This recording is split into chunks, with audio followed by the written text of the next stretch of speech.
punir os responsáveis pela tentativa de golpe do dia 8 de janeiro não significa punir apenas os patriotários que estavam lá. Significa punir também quem financiou a invasão. Ainda tem muito que se investigar para chegar em todos os nomes, mas alguns dos suspeitos mais frequentes já estão aparecendo.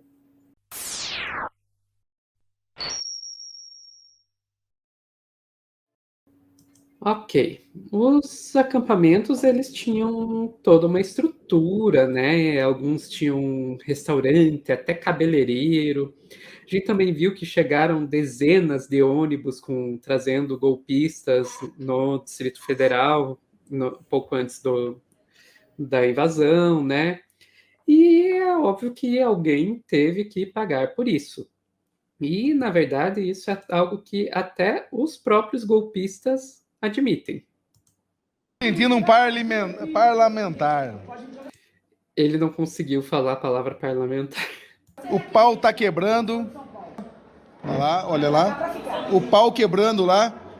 Tô nem aí, tô de férias. Glória a Deus, patriotas! Dinheiro tá na conta. Obrigado, amigos patriotas. Pessoal de Amparo, do TG. Ajudaram a gente aí, patrocinaram, muitos amigos patrocinando a gente aí com o Pix. O pessoal de Amparo, do TG, que patrocinaram a ida deles ali, né? Pois é, tiro de guerra, para quem não conhece a expressão, são os quartéis um pouco menores, né? Em cidades onde não tem quartel com uma estrutura fixa e constante do exército, você tem os tiros de guerra. Na minha cidade mesmo, os patriotários se reúnem em frente a um tiro de guerra. Então quando não tem quartel, se reúne em frente ao tiro de guerra. Ok. Para garantir que até as menores cidades vão ter seus acampamentos golpistas. Mas o Flávio Dino, ele tem peixes maiores para ir atrás, ao invés do pessoal da cidadezinha no interior de São Paulo e do pessoal do tiro de guerra. Vamos ver, ele falou hoje, dia 9 de janeiro, vamos ver o que ele tinha a dizer. Possível ainda distinguir nitidamente responsabilidades quanto ao financiamento. O que é possível afirmar cabalmente é que havia financiamento. Nós temos a relação de todos os contratantes dos ônibus, todas essas pessoas serão chamadas a prestar esclarecimentos, porque são pessoas que contrataram ônibus que não eram para excursões turísticas. Gente, mais uma vez aí é uma coisa de você parar para pensar na falta de inteligência, né? Jura que os caras mandaram ônibus, contrataram um ônibus para levar a golpista lá e não pensaram que isso poderia ser usado para chegar até eles? É então, complicado. Né? Não, pode soltar.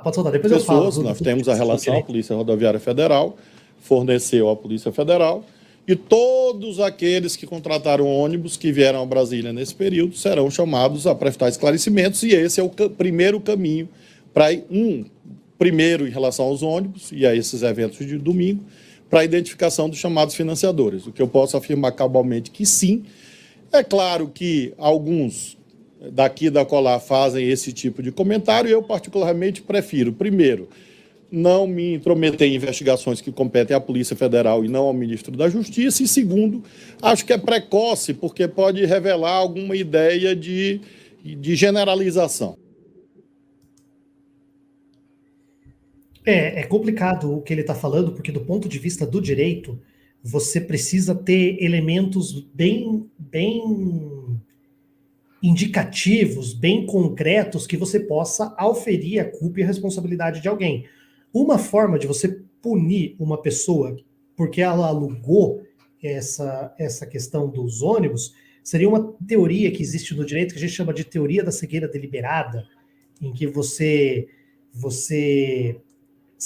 não sabe para que vai acontecer, mas você sabe que pode acontecer coisa errada, você está bancando e que se dane o resultado. Então, é meio complicado isso do ponto de vista do direito. Outra teoria que é muito parecida com isso, que foi usada, inclusive, nas tentativas de condenar o Lula, foi uma teoria que a gente chama da teoria do domínio do fato, né, do fato ilícito, que nem necessariamente a pessoa que está cometendo o fato ilícito, ela é realmente... outras pessoas que não estão cometendo também possui um domínio sobre aquele fato, né? Seja financeiramente, seja por uma questão hierárquica e tal. Então, assim, a gente espera que essas listas e esses proprietários, essas pessoas que contrataram esses ônibus, forneçam indícios e que esses indícios possam levar a documentos e outras provas mais robustas, porque eu acho que isso vai acontecer. A gente viu que inteligência para ocultar os rastros criminosos que eles têm praticado não é uma coisa muito, muito forte deles, não. Então esperamos aí que essas investigações levem a essas pessoas e que essas pessoas, depois investigadas, você consiga ali, quebrando um sigilo financeiro, quebrando um sigilo, né, bancário, um sigilo até telefônico ali do WhatsApp, alguma coisa, você consiga levantar provas e documentos para mostrar que essas pessoas, elas financiaram sim e elas sabiam o que elas estavam financiando. Uhum. Eu acho que eu não sou do direito, mas se eu conseguir entender a discussão que você está levantando, quer dizer que, ok, o simples fato deles terem contratado os ônibus não quer dizer que eles possam ser considerados culpados, mas que isso pode fornecer indícios que possam levar a outras evidências que levem a uma condenação. Exatamente. Assim, vou trazer uma analogia bem grotesca e um pouco mais longe, mas é só para você entender. Imagina que você tem um parceiro, duas pessoas que vão cometer um crime, tá? Vamos pegar uma moto e vamos entrar naquela casa e furtar. Não tem ninguém naquela casa. E eu levo a pessoa e eu vou ficar na moto esperando enquanto a pessoa entra naquela casa. E a casa estava vazia. A pessoa que entrou na casa, ela entrou armada e eu não sei que ele estava armado. É meu parceiro, mas eu não sabia que ele estava armado e nem tinha a ideia de cometer um crime com violência. Lá dentro ele entra, de repente encontra, dá um tiro, fere alguém, foge e tal. Essas pessoas vão responder, os dois pelo crime? Vão, mas uma delas vai responder por um crime mais grave e a outra por um crime menos grave, porque ela não tinha aderido àquela vontade específica, entendeu? Então, se você tem aí, no caso, uma situação que não é crime, você bancar ônibus para as pessoas irem se manifestar lá em Brasília, e depois essas pessoas em Brasília cometem esses crimes, só esse elemento vai ser muito frágil para você condenar criminalmente essas pessoas. Eu não estou falando isso de um desejo meu, mas eu estou falando isso de como se estabelece a legislação, como funcionam os tribunais. Mas isso tem uma razão de ser, né? Porque senão você vai poder abrir brechas para punir pessoas que são inocentes. Agora, isso não significa que necessariamente essas pessoas...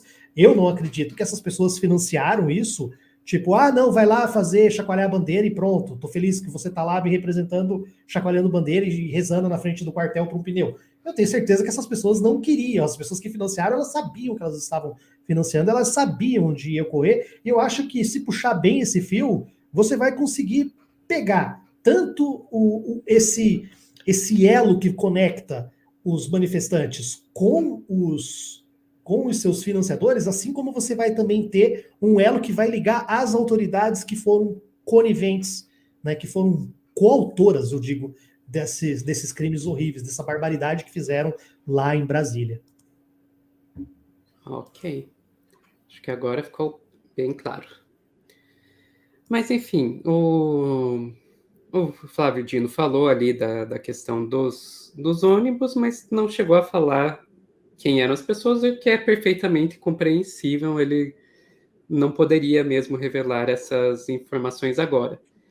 Por outro lado, algumas das pessoas que foram presas já começaram a dar com a língua nos dentes e dizer aí alguns, não necessariamente nomes, mas apontar que setor da economia que estava por trás do financiamento. Vamos lá para o Metrópolis.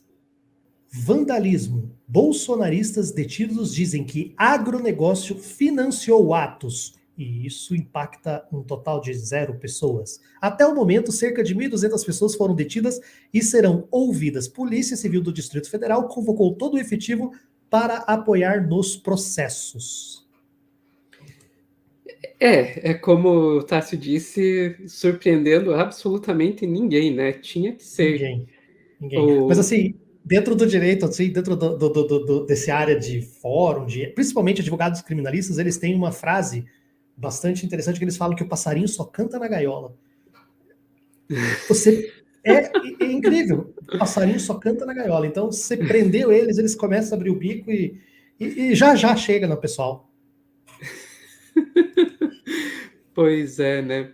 O que eu acho engraçado, sabe o que é, Tássio? É que o Álvaro sempre vem aqui e diz que se você cutucar um problema o suficiente, você descobre que os militares estão atrás.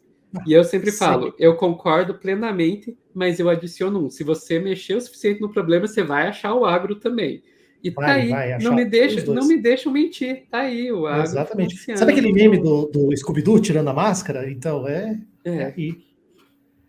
E o Lula parece que também já foi informado sobre isso e ele falou tanto do agro, quanto, inclusive de gente até do exterior. Vamos lá no Estadão. Lula avalia que atos terroristas têm financiamento de empresários até no exterior. O presidente Luiz Inácio Lula da Silva está convencido de que os atos terroristas praticados na Praça dos Três Poderes nesse domingo, dia 8, foram financiados por empresários defensores de um golpe do Estado. Seria um golpe de Estado, De né? Estado, Lula recebeu informações de que, na lista de financiadores, há empresários do agronegócio e outros com ligações no exterior que já bancaram vários atos antidemocráticos. É isso aí, é o pessoal de sempre, incluindo o agro. E é interessante que, diante disso aí, o pessoal do agro já está começando a entrar um pouquinho em pânico. Vamos lá para o Poder 360. É urgente um posicionamento do agro, diz ex-ministro do Lula. Roberto Rodrigues diz que setor pode ser criminalizado se não se posicionar contra a invasão de extremistas em Brasília. O risco, segundo ele, é que todo o setor seja associado às invasões, o que afirma ser errado. Ele quer impedir o que chamou de efeito lava-jato, quando todo o setor de construção civil acabou penalizado pela ação criminosa de algumas empreiteiras. O agro é tóxico. Olha, gente, aí eu vou dizer aí para o senhor Roberto Rodrigues, nossa, o nome dele, né? Roberto Rodrigues. Que o pesadelo dele é meu sonho, viu? Eu quero ver, sim, todo o agro ser criminalizado. Nossa, Sofia, que exagero! Não, não é exagero, gente. O agro, ele está por trás do desmatamento, o agro está por trás de envenenar as nossas águas com agrotóxico. O agro dizem que sustenta o Brasil, mas na verdade só está produzindo commodity e vendendo para o exterior, enquanto aqui no Brasil as pessoas passam fome. O agro não está trazendo grandes lucros, não, porque se ele fosse obrigado a pagar todo o financiamento que ele recebe do governo, se fosse obrigado a pagar todas as multas ambientais, trabalhistas, etc., vocês veriam que ele não está dando lucro, não. O que sustenta o Brasil, o que realmente faz uma produção de comida ecológica é a agricultura familiar, não é o agronegócio. O agronegócio, por mim, que se exploda junto com os golpistas.